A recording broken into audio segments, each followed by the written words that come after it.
Hello everyone, welcome to Smart Learn channel. Previous year question individual differences के। तो शुरू करते हैं। पहला क्वेश्चन, व्यक्तिक विभिन्नता का अर्थ होता है कि दो व्यक्ति केवल शारीरिक रूप से अलग हो, केवल मानसिक रूप से अलग हो, शारीरिक व मानसिक दोनों रूप से अलग हो, या उपयुक्त में से कोई नहीं। तो व्यक्ति शारीरिक और मानसिक दोनों रूप से अलग होने चाहिए। आगे देखते हैं। व्यक्तिक विभिन्नता से हमारा तात्पर्य है कि व्यक्ति के उन सभी पहलुओं से हैं जिनका मापन व मूल्यांकन किया जा सकता है। व्यक्तिक विविधता के संदर्भ में निम्नलिखित मनोवैज्ञानिकों में से यह कथन किसका है?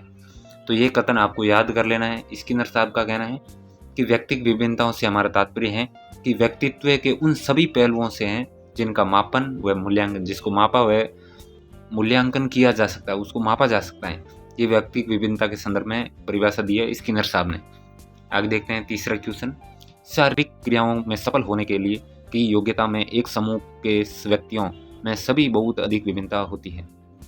शारीरिक क्रियाओं में सफल होने की योग्यता में एक समूह के व्यक्तियों में भी बहुत अधिक विभिन्नता होती है। निम्न मनोवैज्ञानिकों में से ये कथन किसका है? ये कथन क्रो एंड क्रो साहब ने दिया है। इसको याद कर लो, रट लो इस कथन को, ये बार बार आ रहा है। आप अपनी कक्षा के छात्रों में परिपक्वता का अवलोकन करने पर पाते हैं कि कुछ छात्र आयु के पहले परिपक्वता प्राप्त कर चुके हैं, जबकि कुछ छात्र परिपक्वता प्राप्त करने की आयु में तो हैं लेकिन उनमें परिपक्वता नहीं है। इसका क्या कारण हो सकता है? कक्षा में उन्हें बैठने का क्रम, व्यक्तिगत विभिन्नताएं, विद्यालय में आने व जाने के भिन्न भिन्न साधन, उपरोक्त में से कोई नहीं। तो इनमें व्यक्तिगत विभिन्नता के कारण कई बच्चे आयु से पहले ही परिपक्व हो जाते हैं, कई अपनी परिपक्व आयु के बाद ही परिपक्व होते हैं। आगे देखते हैं। सीमा हर पाठ को बहुत जल्दी सीख लेती है, जबकि लीना उस सीखने में ज़्यादा समय लेती है। ये विकास के खलजगा सिद्धांत को दर्शाती है। व्यक्तिगत विभिन्नता, अंतर संबंध, निरंतरता, सामान्य से विशेष, तो ये अलग अलग दोनों व्यक्तियों में अलग अलग दर्शाता है। तो व्यक्तिगत विभिन्नता को दर्शाता है। दोनों व्यक्तियों में अलग अलग सीखने की गति होती है। 6 नंबर क्वेश्चन है, आपकी कक्षा का एक छात्र पढ़ने में बहुत तेज है। वह 7वीं कक्षा में होते हुए भी 10वीं कक्षा के विषयों को आसानी से समझ लेता है। उसकी इस व्यक्तिगत विभिन्नता का कारण है उसका विशेष शारीरिक विकास। तो शारीरिक विकास से समझने में कोई लेना देना नहीं है। तो समझना किससे संबंधित, कौन से विकास से? तो ये कॉग्निटिव डेवलपमेंट, संज्ञान से संबंधित है। तो संज्ञान का है, उनका विशिष्ट संज्ञान विकास से संबंधित है। आगे देखते हैं 7 नंबर क्वेश्चन, मानव के व्यक्तित्व पर निम्न में से किसका प्रभाव पड़ता है? केवल परिवार का, केवल समुदाय का, परिवार व समुदाय दोनों का, उपरोक्त में से किसी का नहीं। तो इसका राइट आंसर हो जाएगा परिवार और समुदाय दोनों का व्यक्तित्व पर, पर्सनालिटी पर प्रभाव पड़ता है। 8वां क्वेश्चन है, व्यक्तिगत विभिन्नता का प्रमुख कारण है वातावरण, वंशानुक्रम, आयु। तो ये तीनों ही व्यक्तिगत विभिन्नता का कारण है, इनके कारण व्यक्तिगत विभिन्नता होती है। 9वां क्वेश्चन, व्यक्तिगत विभिन्नता को प्रभावित करता है केवल वंशानुक्रम कारक, केवल वातावरणीय कारक, वंशानुक्रम एवं वातावरणीय दोनों कारक। तो इसका राइट आंसर हो जाएगा 3 नंबर ऑप्शन, वातावरणीय और वंशानुक्रम दोनों कारक। 10वां क्वेश्चन है, व्यक्तिगत विभिन्नता के विकास हेतु पूर्व माध्यमिक कक्षाओं में बालकों का शिक्षण किस प्रकार किया जाना चाहिए? कि पूर्व माध्यमिक कक्षाओं में बालकों का शिक्षण किस प्रकार किया जाना? खेल विधि के माध्यम से बालकों को गणित व भाषा का ज्ञान देना चाहिए। बिल्कुल राइट, खेल विधि के द्वारा ही देना चाहिए। उन्हें अक्षर ज्ञान व गणना की जानकारी प्रारंभ से ही मौखिक रूप से दी जानी चाहिए। दी जानी चाहिए, राइट बात है। और लिखने व सीखने से पूर्व बच्चों को चित्र बनवाए जाने चाहिए, राइट बात है। तो ये तीनों ऑप्शन किस में है? 4 नंबर ऑप्शन में। तो 4 नंबर ऑप्शन राइट आंसर है। 11वां क्वेश्चन, दो व्यक्तियों में जिन कारणों से विविधता पाई जाती है उन्हीं के आधार पर व्यक्तिगत अंतर के प्रकार निर्धारित किए जाते हैं। निम्न में से कौन सा व्यक्तिगत विभिन्नता का प्रकार नहीं है? शारीरिक विभिन्नता, शरीर में अलग अलग हो सकते हैं। मानसिक क्षमता में भिन्नता, मानसिक क्षमता में विभिन्नता होती है। व्यक्तिगत संबंधी अंतर होता है। मूल प्रवृत्ति संबंधी अंतर नहीं होता है। तो ये व्यक्तिगत विभिन्नता का प्रकार नहीं है। आगे देखते हैं, मानसिक योग्यता में विभिन्नता के अंतर्गत किस कथन को सम्मिलित नहीं किया जा सकता? यौन अंतर एवं शारीरिक परिपक्वता, रुचि संबंधी भिन्नता, स्वभाव संबंधी अंतर, तात्कालिक स्थिति के परे जाने की योग्यता। तो इसका राइट आंसर हो जाएगा, इनको नहीं सम्मिलित किया जा सकता यौन अंतर एवं शारीरिक परिपक्वता को। प्रत्येक व्यक्ति में भाषा के विकास की अवस्था पाई जाती है। समान अवस्था, भिन्न भिन्न अवस्था, समान और तथा दोनों भिन्न भिन्न, दोनों, उपरोक्त में से कोई नहीं। तो सभी में, प्रत्येक व्यक्ति में भिन्न भिन्न अवस्थाएं पाई जाती हैं, भाषा विकास की अवस्थाएं। आगे देखते हैं, अच्छे परिवार एवं समुदाय समाज से संबंध रखने वाले बालकों का विकास होता है। सामान्य से कम औसत उन बच्चों से अच्छा जो अच्छे परिवार एवं समाज में नहीं रहते हैं, उपरोक्त में से कोई नहीं। तो उन बच्चों से अच्छा होगा जो समाज में नहीं रहते हैं, उन बच्चों से अच्छा विकास होगा। 15 नंबर क्वेश्चन देखते हैं। बालकों के प्रकार होते हैं केवल अंतर्मुखी, केवल बाहिर्मुखी, अंतर्मुखी एवं बहिर्मुखी दोनों। तो इसका राइट आंसर हो जाएगा बाहिर्मुखी भी होते हैं, अंतर्मुखी भी होते हैं। आगे देखते हैं। संभवतः व्यक्ति योग्यता की विभिन्नताओं के बजाय व्यक्तित्व की विभिन्नताओं से अधिक प्रभावित होते हैं। यह कथन व्यक्ति की विभिन्नता के संदर्भ में किस मनोवैज्ञानिक का है? यह हमने थ्योरी में अभी देखा, टॉयलर साहब का कहना है। तो इसे भी अच्छी तरीके से 1-2 बार लिख के पढ़ लो। मनोवैज्ञानिकों का ऐसा मानना है कि बालकों में अंतर होता है उनकी रुचि के आधार पर, उनकी योग्यता के आधार पर, उनकी क्षमता के आधार पर, उपयुक्त सभी के आधार पर। तो रुचि के आधार पर भी अंतर होता है, किसी की इंग्लिश पढ़ने की रुचि है तो किसी की मैथ पढ़ने की। योग्यता के आधार भी अंतर होता है, उनकी क्षमता के आधार पर भी अंतर होता है, सभी के आधार पर अंतर होता है। यदि कोई बालक सीखने की प्रक्रिया में कमजोर है तो उस स्थिति में अध्यापकों को कक्षा का आकार रखना चाहिए, कक्षा का आकार कम रखना चाहिए, कक्षा का आकार अधिक रखना चाहिए, कक्षा का आकार न कम न अधिक होना चाहिए, उपरोक्त में से कोई नहीं। तो उस स्थिति में कक्षा का आकार कम रखोगे तो ये अच्छे से लर्निंग कर पाएंगे बच्चे।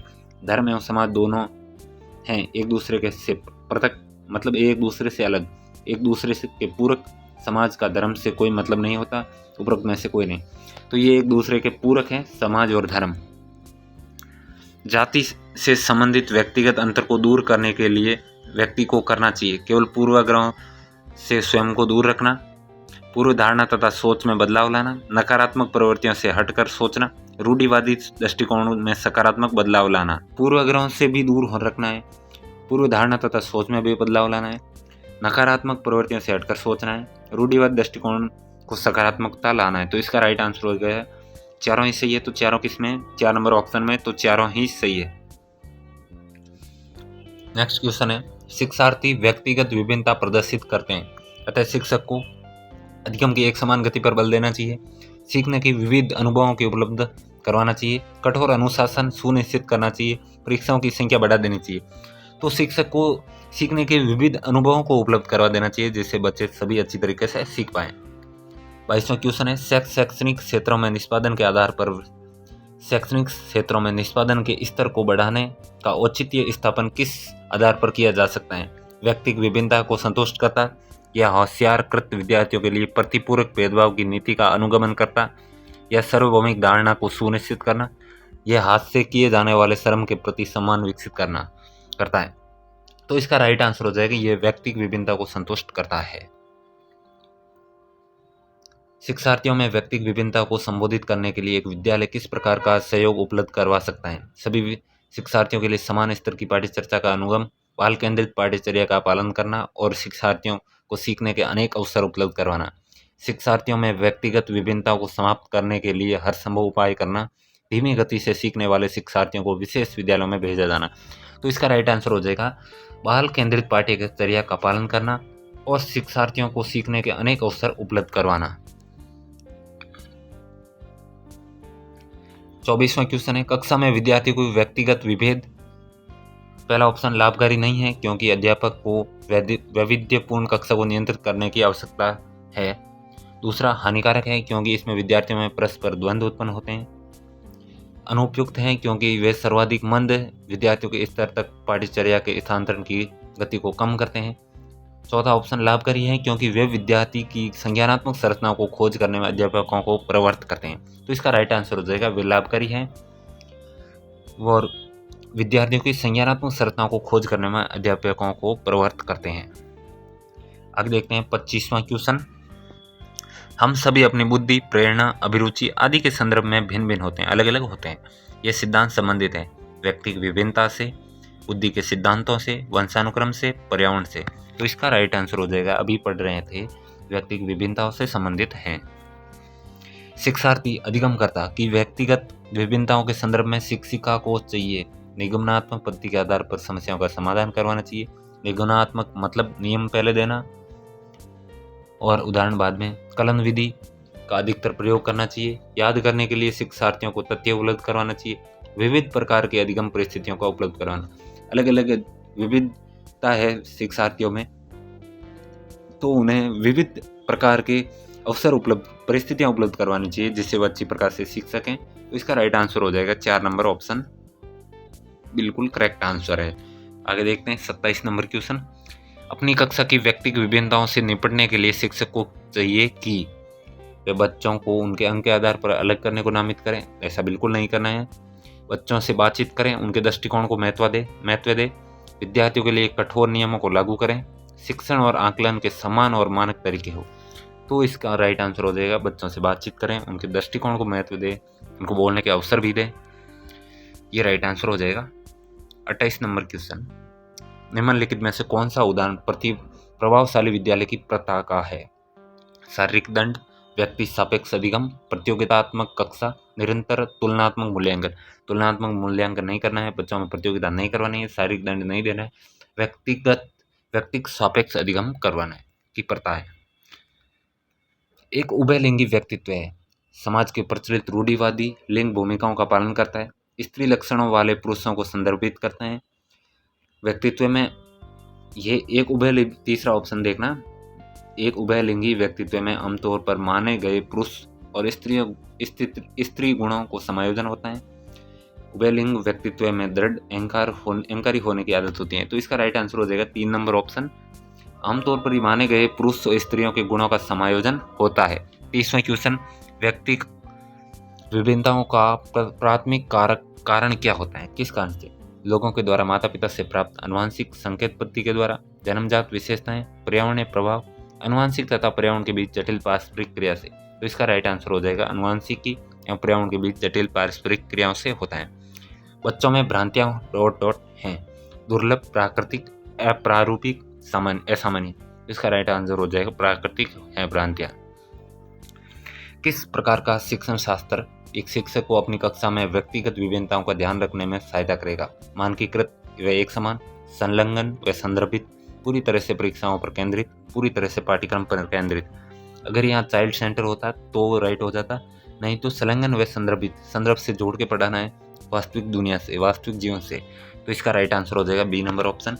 वीडियो पसंद आया हो तो स्मार्ट लर्न चैनल को सब्सक्राइब करें, बेल आइकन प्रेस करें। आगे भी ऐसे वीडियो देखने के लिए ज़्यादा से ज़्यादा शेयर करें।